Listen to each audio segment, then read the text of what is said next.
నమస్తే చెప్పు సార్. ఇప్పుడు ఇక్కడ మన ఎలికేట్ దగ్గర ఉన్న చిట్టాలు కదా సార్. ఇప్పుడు ఈ రైతులు ఉన్నారు కదా. అవును సార్, వీళ్ళు బోర్ వేసినప్పుడు మీకు ఇన్ఫర్మేషన్ ఎలాంటివి ఇవ్వలేదు సార్. బోర్ ఫెయిల్ అయింది. దానివల్ల మీరు ఎక్స్ప్లెనేషన్ ఏం చెప్తారు సార్ వాళ్ళకు?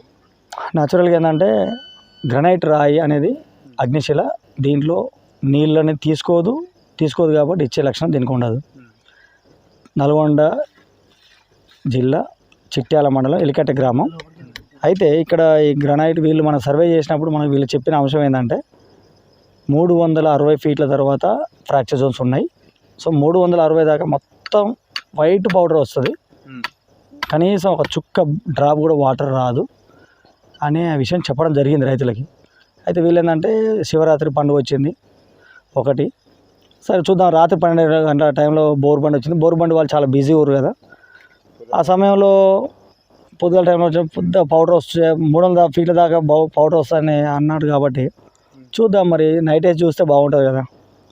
ఇక లోకల్లో ఉన్న పరిస్థితుల దృష్ట్యా వాళ్ళు ఏం చేశారు, నైట్ కూడా బోర్ వేసుకున్నారు.